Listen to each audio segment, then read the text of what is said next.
Welcome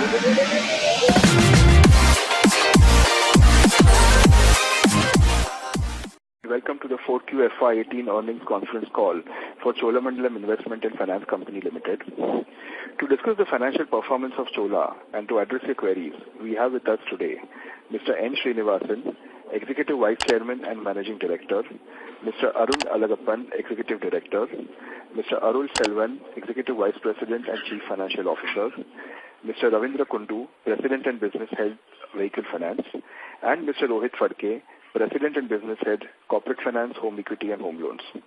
I would now like to hand over the call to NS for his opening comments. Thank you, Nishant.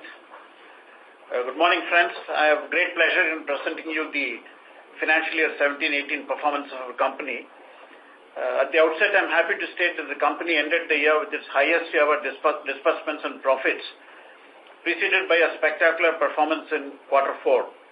The company registered a very good performance in all critical parameters: disbursement growth, net income margins, profit before tax, ROTA, return on equity, and reduction in net credit losses and non-performing assets.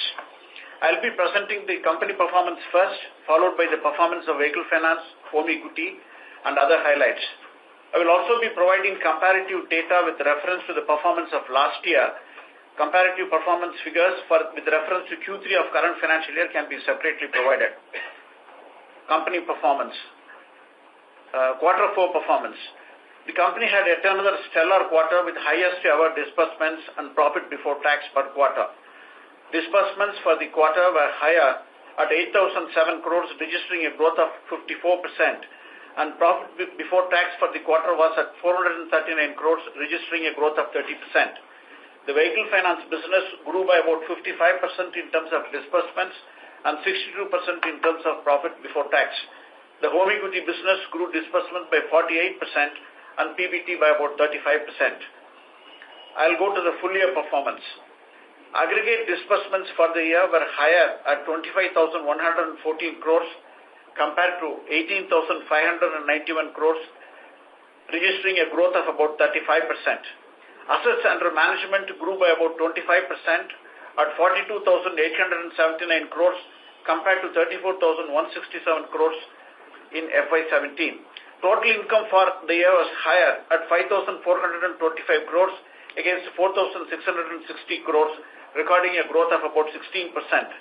Profit before tax for the year was also higher at 1,483 crores compared to about 1,106 crores, recording a growth of 34%. PAT grew by about 36% and was at 974 crores.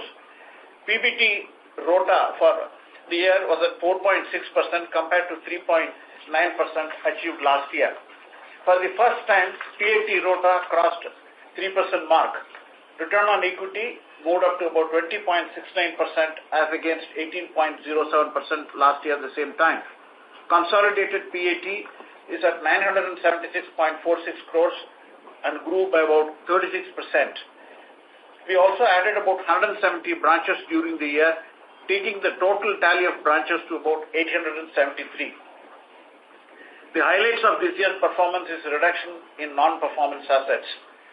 Aggressive collection efforts undertaken by us yielded good results. The gross NPA at the end of FY18 declined to about 2.9% compared to 4.7% at the end of last year. In absolute terms, the GNPA as of March 18 were about 1,278 crores as compared to 1,617 crores as on March 2017, a reduction of about 339 crores. Likewise, net NPA was lower at 1.7% at the end of FY18 compared to about 3.2% at the end of last year.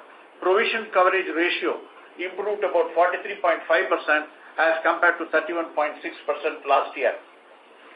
I move on to the performance of vehicle finance. Vehicle finance turned out a spectacular performance with an all-round improvement in disbursements, asset growth, net income margins, profits, and substantial reduction in non-performing assets. The profits of this business crossed the 1,000 crore mark for the first time. Disbursements for the year were higher at 20,540 crores compared to about 14,471 crores last year, registering a growth of about 42%. This was achieved through a strong growth across product lines, namely HCV, LCV, mini LCV and used vehicles and tractor and other segments. The business recorded a PBT of 1,023 crores as against 682 crores last year, recording a growth of 50%. Net income margin for financial year FY18 was higher at 8.9% compared to about 8.4%. Net credit losses were lower at 0.9% as against 1.4% last year. The PBT ROTA moved to about 3.9% from 3.2% recorded a year ago. The GNPA declined to 2.04% from 4.18%, with provision coverage improving to 44.4% from 32.7% on year-on-year basis. Now I move on to home equity performance. Disbursements for FY18 were higher at 3,174 crores compared to about 3,056 crores, registering a growth of about 4%. The business recorded a PBT of 238 crores compared to about 207 crores last year, registering a growth of about 15%. GNPA declined to 5.36% from 5.98%, with provision coverage improving to 40.2% from 30% on year-on-year basis.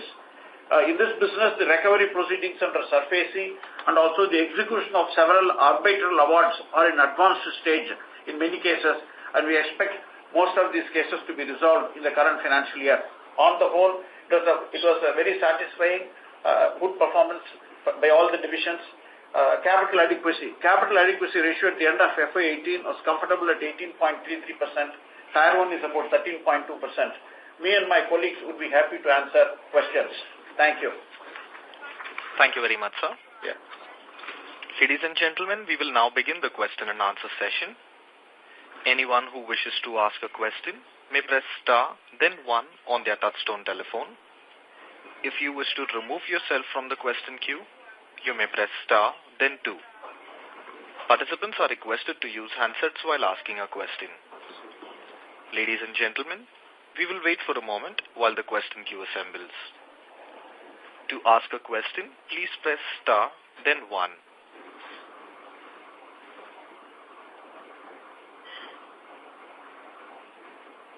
The first question is from the line of Digant Haria from Antique Stock. Please go ahead.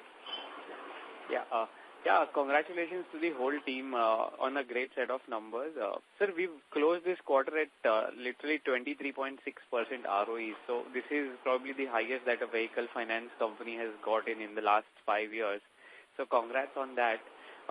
Sir, wanted to know that, our growth rates have also accelerated. Like the last quarter, we are at 25% kind of an AUM growth. So will we be needing capital because our tier 1 is now at 13%? I understand we have high ROEs, but do you see a need for capital raise? So for a 25% growth next year, I think we don't require any capital because the entire accruals are being flowed back. And, so we have to wait. And as of now, we have no plans of raising capital. All right, sir. Sir, my second question is, sir, in our growth pattern, I can see that East India has contributed very significantly to our growth. Like the East India has grown at a much faster rate than the other part of the country. So is it more of the geographic expansion we did in the last 2 years there, right? Or is it something special happening there? Digant, this is Ravindra Kundu here. Good morning. See, East and North has been a bigger growth industry for the vehicle finance or commercial vehicle segment for the country itself. And we have mostly equal number of branches across the country. We have around 220, 230 branches across all the zones. So therefore, it is equally distributed, but we get the benefit because East and North are growing faster in terms of industry. Right. Okay. And Ravindra, sir, one more question for you is that, so is this time, in 2011, 12, 13, we had great growth and then, we had some problems of over-invoicing and, LTVs going up and stuff. Do you think that, Chola in specific and industry as a whole is a little more mature this time, or we are seeing some aggression now on the street, especially when it comes to HCVs? In heavy commercial vehicle now, the industry is basically matured with their doing net-off discounting and all the finance companies are also financing net-off discounting to the overall invoice. and after the GST, that scope is also not there. Right. Okay. Got it. All right, sir. Thank you very much and wish you all the best. Thank you. Thank you. The next question is from the line of Anirudh Agarwal from AAA Investments. Please go ahead. Yeah, hi. Thanks for the opportunity. So my first question is on your cost of funds. What is the outlook on the cost of funds going forward? So the cost of funds, yes, there is a lot of volatility in the market. But what will happen is, for the current year, we still feel we will be in a better situation, because what is running down is most of the high-cost loans taken 3 years or 2 years back. So we will still have some room for this, and we will also be leveraging on the securitization route, etc., to keep our cost down. But we need to wait and watch to see how it pans out. Okay, because in this quarter, I think we've resorted to a lot more bank borrowings versus the debt markets. So yes, because as you know, the Q4 was very volatile, so we wanted to resort to bank borrowings this time. So what would be our marginal cost of funds currently? So we are right now doing it around 8.2, 8.3%. Okay. And secondly, what do you think is the biggest risk? I mean, achieving our guidance and growth, what in your mind would be the biggest risk currently? So, as far as growth is concerned, it appears to me that there are lesser risks because the industry is doing well. So, the key risk may be in terms of borrowings, cost of funding. Actually, if the inflation goes up and then the rates go up, that there's a possibility that the funding cost may go up. To my mind, that seems to be the biggest risk. Okay, and in a scenario, let's say when our cost of borrowings are going up, do we see it as a possibility that we will be able to pass on some of that increase, or the competitive intensity won't allow that? It's a very difficult question to answer, because one is cost will go up for everybody, and the cost goes up. It does not go up for me alone. So we will try to pass it on where it is possible to pass on. Where it is not possible to pass on, because you will compete with the SBAs, the HDFC banks and the IndusInd banks, and along with other strong players. Wherever it is possible, we will pass it on. Wherever it is not possible, we may have to absorb. Okay. So just harping on that a little bit, on the banking side, in the last 2 or 3 years, have we seen a significant increase in competitive intensity from the banks? See, not every bank is actually playing in this segment. There are some banks who are quite aggressive in this vehicle finance segment. They continue to play quite strongly. Okay. And the final question on your OPEX going forward, I think this year it's a little high, but what would be our anticipation going forward? See, I think, you have to, we are reporting OPEX actually the total expenses as a percentage of closing assets. As a percentage of average assets. If you look at the expenses as a closing assets, actually does not come. It has not gone up. The last quarter, actually, disbursement has been as high as about 8,000 crores, and then there is a lot of acquisition cost, etc. Going forward, actually, we will redefine this ratio and then come back. The last year, if you see, our difference between average assets and closing assets was almost nil. Both were about 28,000 crores.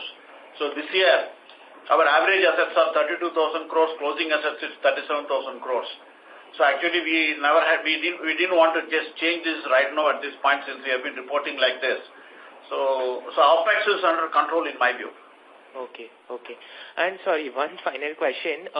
Do you see that, as we keep on growing, does there come a point where size becomes a constraint in the NBFC structure? Which can come again? Sorry, so right now we are at 43,000 crores of AUM. So do we see, as we grow to 60 or 70,000 crores in the next couple of years, does size become a constraint in the NBFC form? Do we have to shift to... No, Shriram is actually 90,000. Do you see it as a constraint? Okay. So I don't think it will be a constraint. Okay. So we will run the NBFC like a bank. So even at 2 lakh crores, I don't see a constraint. Okay. Okay, thank you. Thank you. Yeah. The next question is from the line of Amit Premchandani from UTI Mutual Fund. Please go ahead. Good morning, sir, and thanks for the opportunity. On the commercial vehicle front, there is a GST element when the borrower is buying the vehicle, and he is getting input tax credit also when he is giving the vehicle as a service. So how does this change the equity of the borrower in the overall vehicle, given that he is getting a large credit over a 2-year period? And does this impact the quality of the portfolio over a long term, given the equity that he has put in the vehicle, he is getting it back through input tax credit? So actually, this is something, which it's not impacting us. I don't think we'll be able to answer. This is for the individual. You are asking a question from the perspective of an individual. Arul, you will be able to Arul will answer this, See, actually, in this case, what happens is most of the freight forwarders do not have to pay service tax themselves. So for them, this credit will be GST themselves. So this credit is actually, even earlier under the service tax regime as well as under the GST regime, it is a reverse charge mechanism. So for them, this is the cost is taken as this is a cost and there is not a credit for them available. For the captive customers who are having the fleet, there it is useful. That is useful, but I have calculated because the freight which they are actually incurring the cost, wherein that need to be get adjusted. It gets adjusted in 4 to 5 months itself. So it is not going to be a bigger benefit to such customers actually. The input credit for the fleet owners. So does it not change the LTV per se of the portfolio, real LTV as compared No. So there is no change in LTV from the financier's point of view to the customers. We are not changing any LTV. We take the total invoice value for our LTV calculation. Yeah. Thank you, sir. That's it from my side. Thank you. Thank you. The next question is from the line of Ashish Sharma from Enam Asset Management Company. Please go ahead. Yeah, hi. Good morning, and thanks for the opportunity. Congratulations on a good set of numbers. So just on this vehicle finance performance, it's been a spectacular quarter for Chola. Just on sustaining the momentum, just some color on that. We've seen that the momentum has been across segments. Do you see this kind of momentum maintaining across segments in FY19? We have done an PBT RO of around 3.9%. Do you see sustaining these would be possible for us, or could we see an improvement, or could we sustain them? And just lastly, I think somebody had asked earlier also about the capital raising. So at this moment for FY19, clearly we don't need to raise capital, but FY20 we might still have to raise capital. So these are the 3 questions, sir. So first question, actually, our efforts will be to sustain this growth and profitability momentum.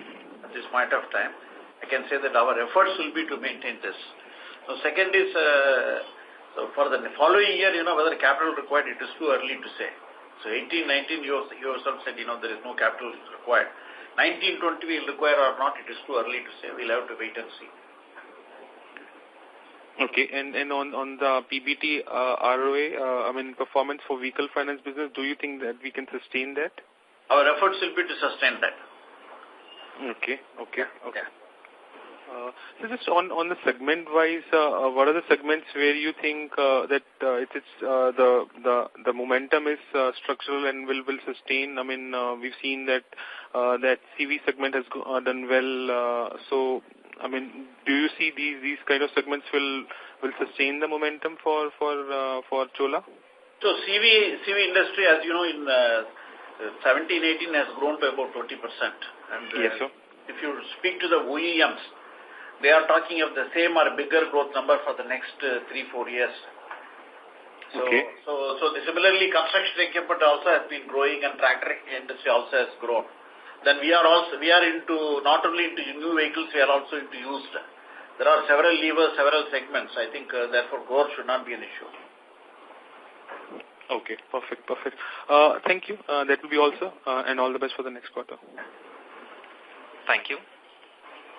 The next question is from the line of Kunal Shah from Edelweiss Securities. Please go ahead. Yeah, congratulations, sir. Good set of numbers. So firstly, in terms of overall, when we look at the fleet operators' cash flow, so obviously with the recent hike which has been there in diesel, and it's really difficult to pass it on by way of freight rate hike. So do we see any kind of concern on the asset quality going forward, the way the behavior of the freight rates and the diesel prices have been? One is that the productivity or the capacity utilization of the transporters has improved, and the transporters also using higher tonnage vehicle to compensate the diesel prices going up, and little bit freight also has gone up. So all put together, as of now, the transporters are making money. There's no concern. Okay, so there is no decline in the cash flows for them? No. Okay. And secondly, in terms of across all the segments, is there any segment wherein the competition intensity is very high and we could see any kind of a change in the proportion of our overall portfolio?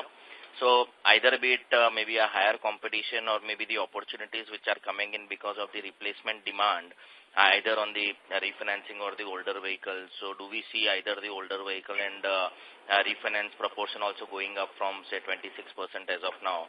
So any change in the loan mix over a 2-year, 3-year period? No, we are trying to actually focus more on the used and the older vehicle segment. But, as you mentioned that the competition is there. So we will try to maintain the mix. As of now, the disbursement mix is around 30%. So we will try to actually maintain that. That is the product helping us to achieve the yield. So we'll try to do that. Yeah, so the only thing is if that proportion goes up, then should it help eventually in terms of margin expansion as well? We don't want to increase it very significantly also because it has got high risk as well. So we have to maintain it at a point wherein we can maintain the portfolio quality. Okay.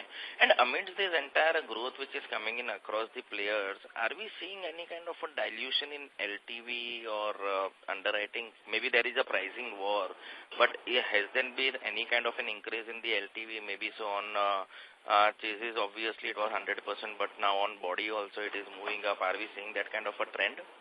The growth is coming because the industry is growing. So therefore, there is no dilution from anybody's side. If growth would have come without the industry growing, then that question would have arisen. I think everybody is trying to ensure that the NPA is coming down, and all of them, all the finance company or bank, are working hard, those who are the bigger player in the commercial vehicle segment. If you see that, somehow all of them are trying to reduce and focus more on collection. And collection is only segment which is very important in our business. So we will continue to focus collection and as well as continue to maintain our portfolio quality. That will be our efforts. Okay. And lastly, in terms of home equity, so you have touched upon it briefly, but now given that it's almost like 2.5% ROTA and even the credit cost has been quite low, so are we seeing this stabilizing and we should see the growth coming back into this segment, or maybe home equity portfolio would remain kind of a flattish only for another 1.5 to 2 years? So definitely we see growth coming back. It has already come back.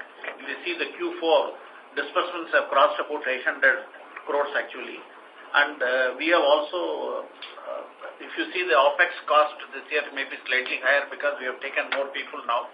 We are offering this product which used to offer about 120 locations. Now we will be offering in about close to 200 locations. So you will definitely see the growth in this segment growing from now onwards. So when do we see it getting back to 15-20% trajectory? So in Q4, if you see, it's already gone to that. Okay, so maybe AUM would also move towards it with the consistent disbursement growth. So 17-18 drop in AUM was because of a lot of pre-closures. Yeah. And if the margins are coming down, so certain customers, we don't hesitate to allow them to pre-close. So definitely you will see this because the industry. Generally, the demand is coming back for this business because a lot of working capital requirements are felt by the SMEs. So, therefore, we don't see any issue in seeing growth in this business. Okay. Yeah. Thanks a lot. Thank you. The next question is from the line of Nishant Shah from Macquarie. Please go ahead. Hi, sir. Congratulations on a great set of numbers. Just any qualitative comments that you would like to give on pricing pressure? Like a couple of other players, banks notably, have really flagged off some competitive pressures and which is driving yields downwards. So could you share your thoughts on which product segments are being affected, any geographies that are being affected disproportionately more, and who exactly is being very aggressive? Is it the PSU banks which are coming back in a big way? So in vehicle side, commercial vehicle side, if you see that heavy commercial vehicle has been always the price sensitive product, and it is continue to be like that. And when fleet owners and the captive customers are buying, there has been a huge competition, especially among the private banks, followed by the 2-3 big finance NBFCs and captive finance companies. Heavy commercial vehicle will be remained as a more rate sensitive product, followed by light, especially within the light there are 2-3 categories are there. So intermediary commercial vehicle, which is closer to the medium duty commercial vehicle, starting from 7,500 kg to 16,000 kg. That segment also going to be slightly competitive. And cars, MUV have been competitive. So these are the product which is going to be price sensitive. The price wherein we can actually hold it are the older vehicle side, but then there also be a lot of new players have entered into it. Let's see that how it goes up. And it is also associated with risk as well. Sure. Any comments on PSU banks? Are they being more aggressive, say, in the personal vehicle segment or something? That's something. They are only in car segment. And not so much in CVs? Not much in CV. Okay. Yep. Thank you. Thank you. Ladies and gentlemen, in order to ensure that the management is able to address questions from all participants in this conference call, please limit your questions to 2 per participant. If you have any further questions, you may come back for a follow-up. We take the next question from the line of Umang Shah from HSBC. Please go ahead. Yeah, hi. Thanks for the opportunity and congratulations on a good quarter. I've got 2 questions. One is, we have been opening about 170 branches for 2 years now. What's the branch expansion plan for this year? And a related question on OPEX is, without getting into ratios, already Srini sir has kind of touched upon that, but if I just look at our AUM growth this year, it's about 25% and OPEX growth is about 27%. And if we believe that our OPEX trajectory is pretty much under control, then is it fair to assume that going forward both these lines will kind of track each other? I think it's a reasonable assumption, but if you see, I have gone on record earlier also that this year our efforts will be to spend whatever is really required to bring down the NPS under control, and also this year also we have added close to about 170 branches in the last, which we have been doing in the last 3-4 years. So these costs, whatever, and then some other costs are also being incurred on technology, analytics, etc. They are all initial costs. So we are looking at the long term, the medium to long term picture. Therefore, whatever is really required, that those expenditures need to be spent to build and build the company for growth. So that is the reason why the expenses have been slightly on the higher side, and our aggressive spending on collection drive has paid off. But to answer your question, then I think you can, whatever you said can be taken as correct. All right. Thank you so much. And sir, the number of branches that we plan to add this year? So as of now, probably, for the first few months we will take a pause. We will see whatever branches we have set up. We will now to try to bring it online because there is a good growth opportunity. Maybe in the second half we may think about setting more branches. That time we can communicate. All right. And sir, the second question was on our credit cost. So clearly our full year credit cost has come in at about 100 odd basis points. And I think this is our best ever given the fact that we have migrated to 90 days NPL recognition. Do you believe that there is scope of further improving this? Or even sustaining this, you think would be a good enough thing going forward? So our efforts will be to better this. But, if we can, unless and finally money comes in and then it gets reduced, we won't be able to say anything. Our efforts will definitely be to better this. All right, perfect. Thank you so much and wish you all the best, sir. Thank you. Thank you. The next question is from the line of Antariksh Banerjee from ICICI Asset Management Company. Please go ahead. Yeah, good morning, sir. Congrats for the good results. I have two questions. The first is on your MHCV guidance that you have been recently providing for the last 3 quarters. You have, the guidance has gone up from 4% CAGR till FY22, 2 quarters back to 8% now. So what are you seeing different from last 2 quarters, which has caused a 4 percentage point increase in your guidance in CAGR? Which guidance? I don't think we give any guidance. No, so in the vehicle finance industry slide that you have on your presentation, the CAGR, it has gone up. That is actual. It's actual, actually. No, 22 is asking. 22, Okay. Yeah. 4% was previously, now it's increased rate. So your question, can you repeat the question, please? Yes, so I'm saying what has changed your view that the CAGR has increased 4 percentage points in 2 quarters? What has happened so differently in these 2 quarters? So actually this is the estimation for up to 22. If you see that the estimation, Right. That's the estimation. Okay, so to put it more qualitatively, have you seen the MHCV industry traction gains? A lot of momentum in the last 2 quarters, which has made you more bullish for up to 22? Yeah, so industry, we have seen that, there are 3-4 important drivers. One is that there has been a ban on the overloading. There has been the urban scope model is actually growing faster. Then there is a demand in infrastructure side. Construction side, tipper side, there has been huge increase in tipper segment. There has been a growth in trailer segment. So all put together, if GDP is also improving and sustaining at the higher level for next 2-3 years, we will these factors like overloading and all, you do not see it as already in the base. So you think overloading will drive demand going ahead also? Overloading has been banned, so it is being banned. That will drive demand going ahead also. Correct. And this particular forecasting is based on the forecast of the SIAM and CRISIL. It is mentioned in the bottom. Okay. And we have also given the details also on the bottom of the chart. Right. It is actually the extract of the SIAM and CRISIL report. Okay. Got it. Yeah. Right. Fine. And the other question I had is on your securitization book, which has been largely flat. So I assume you have been able to raise a lot of funds at lower rates this quarter. What do you look at this going ahead? So will you expect the securitization book to increase if rates rise? Definitely. Do we make? No, see, it's a treasury decision. Some of the, as you know, many of our assets qualify as priority sector assets. Therefore, we get opportunities to sell these and raise very funds at a cost advantageous terms.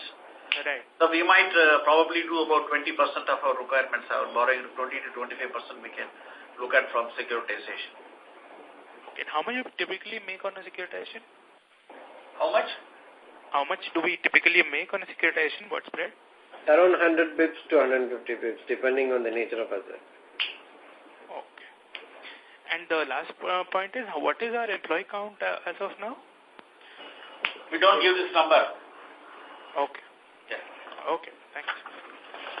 Thank you. The next question is from the line of Shweta Daptardar from Prabhudas Lilladher. Please go ahead. Good morning, sir. Congratulations on good set of numbers. So just one question. As far as the peculiar branch categorization is concerned, so this particular quarter, the momentum from D to E and C to D has been tad sluggish. So anything to read into that? The branches are new basically. We have just opened 170 branches in this year, and last year also we opened up around the same number.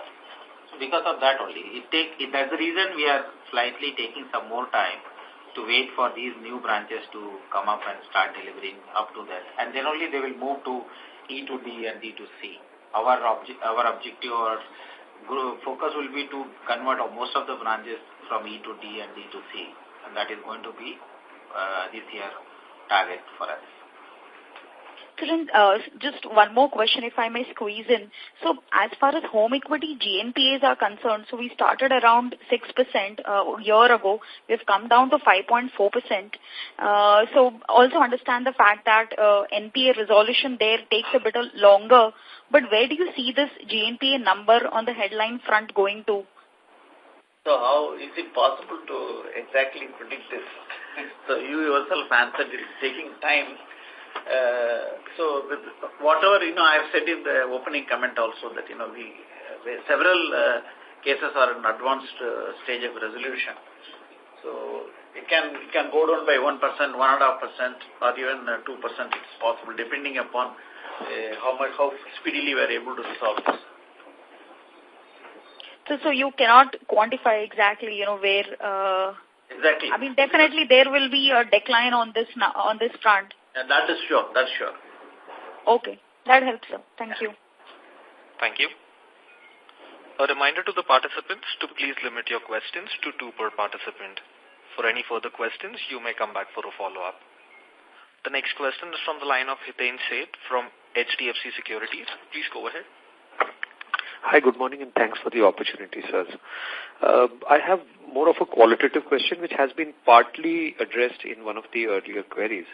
So the key thing here on the way I see it, sirs, is in which sub-segments, particularly in the vehicle finance slice of the business, in which sub-segments are we noticeably gaining market share?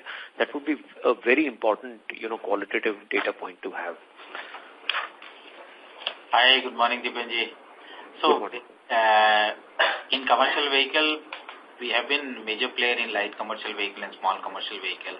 Yes. We are maintaining our forte of lights and commercial vehicle, small commercial vehicle. Right. Yeah, that's our strong point, and it's if you can take names, who is losing market share there? Difficult. We can't. We don't have the data, and I don't know whether it's possible to say this. Right. Okay. So LCVs, SCVs is where we are gaining market share, is your sense? We have gained in heavy commercial vehicle as well, but in lights and small, we are maintaining our earlier strong leadership. That's what we can say. Okay. The used vehicle portfolio is also growing faster than system. I'll just have to reconfirm this. I don't have it. Used and refinance has grown. The disbursement has been 30% of overall portfolio as against the overall portfolio of 26%. So it's growing faster than the mix of the portfolio. So I'm assuming there's market share gains there as well. In the used as well, yeah. Okay. One little thing that I don't think it worries me, but it's just worth noticing. So we've had a fabulous year for tractors in the country. But there, are you consciously holding your horses? Yeah, so we are maintaining, we are doing it selectively in the select product, select market. So tractor is highly depending on the monsoon and is also depending on the market dynamics. So we are cautious in selecting the fast-moving item of a specific manufacturer, specific market. And that's how we are building the book. And we have been doing it this year, last year as well. Thanks, Mr. Kundu. If I may just ask one more question, sir, which is unrelated to what I've asked so far, which is that, if I look at your GNPA numbers, so after peaking out at about 1,700 crores in the first quarter of this financial, we are down to, and I'm looking at absolute numbers. I don't want to get misled in view of the heavy growth that is happening. I'm not looking at the percentage. So 1,700 crores to 1,250, 1,261 or whatever it is at the end of this quarter. Now, when absolute GNPAs fall without a very large, bump up in provisioning, so obviously your aggregate provisioning, so you're not even taking write-offs. There is obviously a very big healing which is playing out in stress in your overall books, if I may say so. So I remember during the good times, this used to be, in percentage terms, this used to be as little as 1.5%. We are still at a headline number of 3%. Are these good times likely to continue for another 3-4 quarters? What is the sense you're getting from the business? So I think if the economy continues to do well, or if the economy does not go under, our efforts may succeed. Yes, because knowing, I hate using these great words right now, but knowing the pedigree of the lending that is happening here, I think if the system begins to improve, then you will be one of the best beneficiaries. And we are all getting excited from, a headline number of 4.73 going to 2.94 or whatever in 4 quarters. But I'm saying maybe there's another 200 bips to lose here or maybe 150 bips over the next year. That's the sense I'm getting. So we are increasing my target. So Dipen, there are 2 aspects here. Yes. One is, you bring in credit analytics, much more stronger underwriting mechanism. Therefore, you apply a lot of filters. Therefore, the inflow to the NPA pool gets reduced. Absolutely. That is we are trying, we are doing actually. We are gradually improving, I would say, day by day, week on week, quarter on quarter. There's still some more miles to go, but certainly we are working overtime on that. But the existing pool have to be cleaned up and then you got, that is what actually matters actually. That's already visible, sir, because the headline, GNPL number could not have come down unless the existing pool was doing very, very well. It's very exciting, I can tell you this much.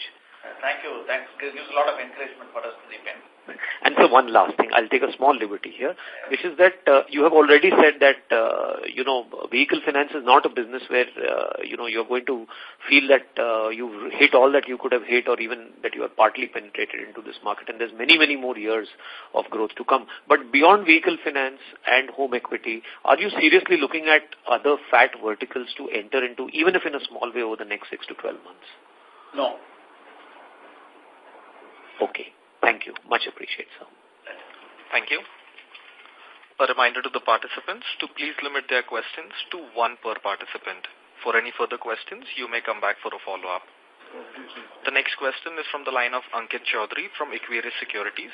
Please go ahead. Hello. Yeah, hi. My question was regarding this AUM state-wise. So on quarter-on-quarter basis, the AUM in Haryana and Gujarat has declined by around 10%. So, any reason for that? So, I don't think we can answer this question now. We can come offline if you want. We can check and come back. Sure. My second question was regarding this. Though we have been saying that our focus is used and refinance, but the growth in the AUM in refinance and used has been lower compared to 2Q and 3Q. It has grown by around 4% only, vis-a-vis 13 and 9% in 2Q and 3Q. So what was the reason for a slow growth in 4Q? No, our disbursement mix, which is there in the investor presentation, is showing that our disbursement mix is around 30%, as against the 26% of the portfolio at overall level. Yes. For the year. So that means our disbursement has been higher than the portfolio mix. And the specific question you are asking for the particular quarter, I have to check and come back. No, secondly, we may like to maintain certain balance in the portfolio, so we would have taken some adjustments, some calls based on the status of the portfolio. Okay. And the last question will be on... Excuse me, this is the operator. Mr. Chaudhary, may we request you to come back in the queue for a follow-up, please? Sure. Thank you. The next question is from the line of Nitesh Jain from Investec. Please go ahead. Thanks for the opportunity, sir, and congratulations for a great set of numbers. Especially the performance on asset quality has been very, very encouraging. Sir, on the vehicle finance, we have been very bullish, and the ground level checks that we are doing have also indicated that the environment is very, very positive. But just understanding how is the economics for small fleet operators and SRTOs is going to work out, especially when large fleet operators are expanding their fleets.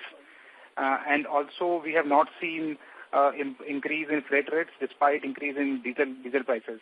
So any view on economics for a small fleet operators? The small fleet operators are among the all commercial vehicle operators are the leading number of vehicles. They are only owning the maximum number of trucks, and they will continue to do so because in India the contracts are given to the fleet owners, and then the fleet owners sublet it to the small transport operator. And small transport operators capacity utilization is better because they control 1 or 2 vehicles. Sometimes they are driver come owner, so they manage their economics of the vehicle better than the fleets. So therefore, in my sense, the fleet operator and the small transport operator will be continue to be there in the market in the same ratio. And on the home equity portfolio, what sort of growth? Yeah. Mr. Jain, may we request you to come back in the queue, please, for a follow-up? Sure. Thank you. The next question is from the line of Alok Shah from Centrum Broking. Please go ahead. Yeah, thanks for the opportunity and congrats on good set of excuse me, this is the operator. Mr. Shah, I'm sorry to interrupt you, but we can't hear you that well. Can you? Am I audible now? Is this clear? Yes, it is. Thank you.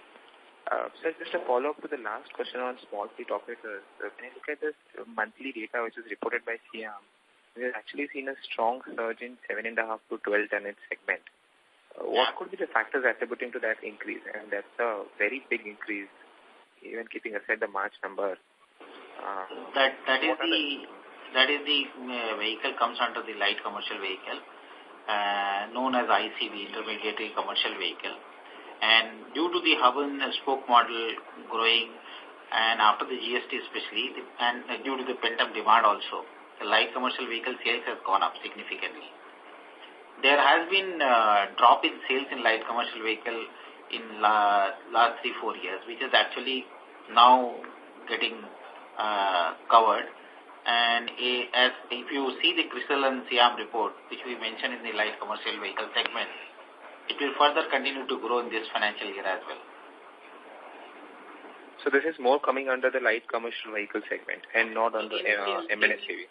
In LCV, there are 3 segments, 2 to 2.5 ton and above to 5 ton, and then 5 to 7.5 ton, and then 7.5 to 12.5 ton. This comes under the intermediate commercial vehicle, which is growing faster. Sure. Okay. So the last mile connectivity is seeing real good growth. Yeah, this is including all, like post GST it has improved.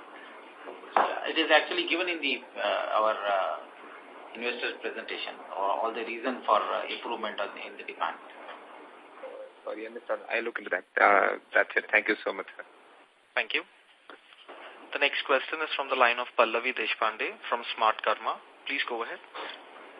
Yes, sir. Congratulations on a great set of results. Just 2 questions here. One would be if you could share with us, on the home equity business, what is the amount that is pending under SARFAESI or, that you have filed for? And second would be on the yields for the used vehicles. What are they currently?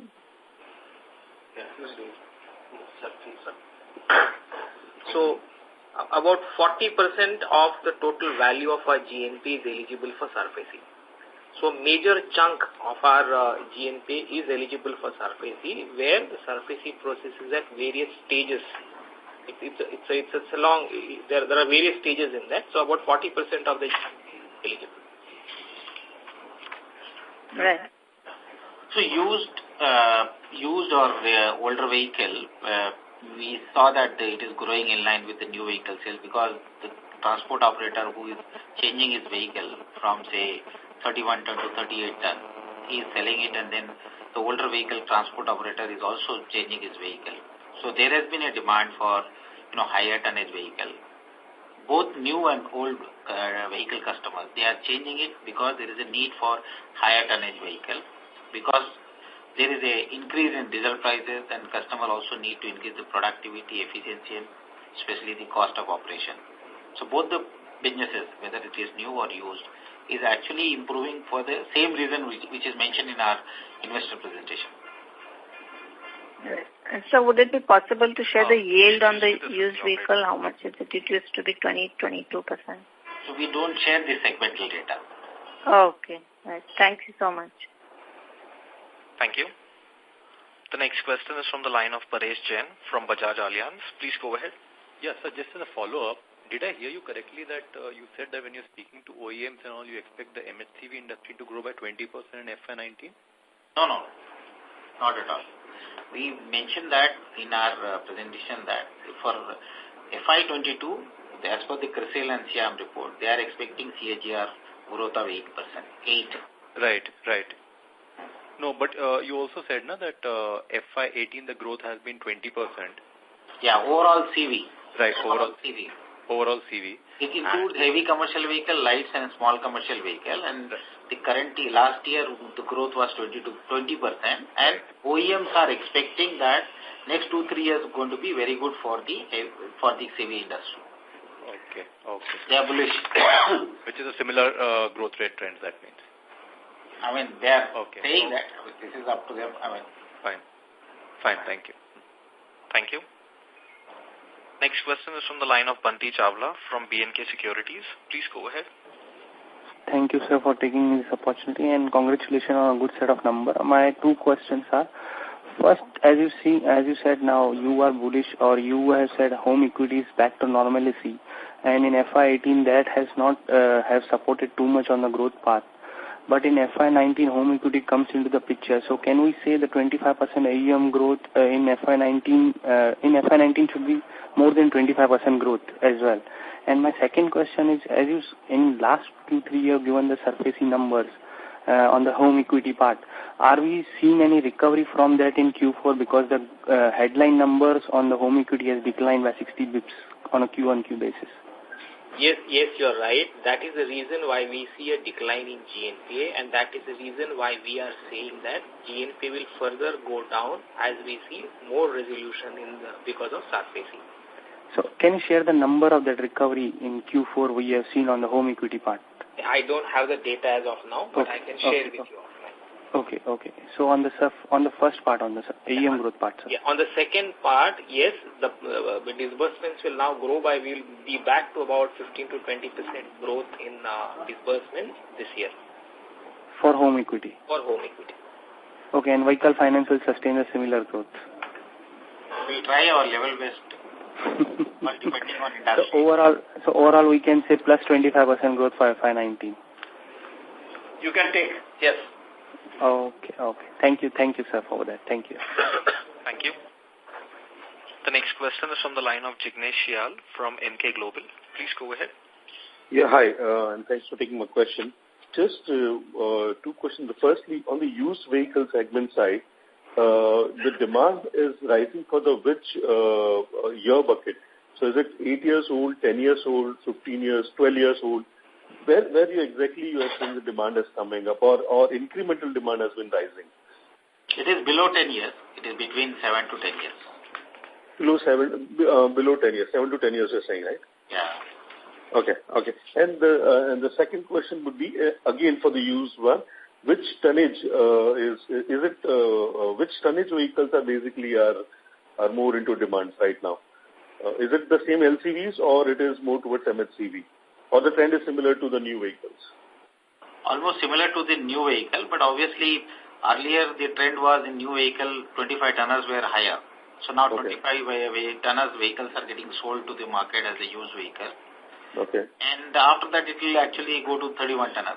It will be in line with the same trend of new vehicle. Okay, it is similar. Okay. Thanks a lot, sir. Thanks a lot for this. Thank you. The next question is from the line of Arjun Pasumarthi from Axis Investments. Please go ahead. Thank you for the opportunity, and I would like to first congratulate the team on the wonderful set of results. My first question is, in an interest rate rising environment, a floating rate interest scheme will allow you to pass on the higher cost of borrowing to borrowers, insulating your margins. So could you please share data on the percentage of book under floating rate interest and fixed? So the entire vehicle finance book is on fixed rate. That's how the industry operates. Okay. Thank you. The home equity and home loans are on variable rates. Okay. And my second quick question is, how long can you hold on without passing on the interest rate hike to borrower? It's not possible to answer, boss, depending on market conditions. Okay. Thank you. And one last final quick question. Excuse me, this is the operator. Sir, may we request you to come back in the queue, please, for a follow-up? Okay, sure. Thank you. Next question is from the line of Sunil Kothari from Unique Investment Consultancy. Please go ahead. Thank you very much, sir. Congratulations for good numbers. Sir, my question is on, we are seeing a good type of this vehicle industry, commercial vehicle, and we are very clear about creating a big size of a book over maybe next 5-10 years. Are we thinking about diversifying to any other segment, and if not, why? So first is, we are not as of now thinking doing anything else. We want to do something which we know correctly or which we know reasonably well. So that is the prime reason which is driving our decision. So you feel, because this is a cyclical industry, sir, so in a good time, if you can build up some other segment, will it not help you to sustain this type of growth? So I think, whether it is there are no industry in my view which has no cyclical implications. Even software had cyclical implication. Last 4 or 5 years have not been good for the industry, but I thought, we had put up some reasonably good performance. So there is certain amount of capital you can deploy, how effectively you can do. We have to reach certain size in whatever business you do. That is the name of the game today. So anyway, we will take your suggestion into consideration. Thank you so much. Thank you very much, sir. Thanks a lot. Good luck. Thank you. Ladies and gentlemen, we take the last question from the line of Harshit Toshniwal from Jefferies. Please go ahead. Hi, sir. Just one question. So, you have talked a lot, and we know that currently in the vehicles sales, so overloading norms and stricter overloading norms have actually played a part. What I really want to know that this particular phase of this growth from the regulation change would be limited to a particular extent, mainly depending on how much overloading was it happening. So, can you qualitatively suggest how long can these demand from this particular reason be, like another 6 months, 10 months? No, not only the demand is coming because of the overloading ban. It is also because of the lot of infrastructure related development going on in the market, in the country, and also there has been a steady growth in GDP as well, and there is a strong correlation between heavy commercial vehicle sale and the GDP and industrial growth. And if GDP and industrial growth is steadily going up or actually maintaining at 7.5 level or slightly plus minus 5%, it will support the commercial vehicle sale as well. But the vehicles growth has been much faster than relative to the GDP, even if I look at it, because of this reason also. So if I generally ask that previously how much was the overloading, so if it was a 25-ton truck, then on an average how much was the vehicle capacity they used to carry? So it used to carry 30 ton, 25 ton used to carry 30 ton. So in general norm in the industry in the past was whatever is the GVW, gross vehicle weight, right. So that used to carry the same. So 31 tonner means 31 ton load, but 31 ton has got the payload of around 25 ton. Okay, sir. Thank you. Ladies and gentlemen, that was the last question. I now hand the conference over to Mr. Nischint Chawathe from Kotak Securities Limited for closing comments. Thank you for joining the call today.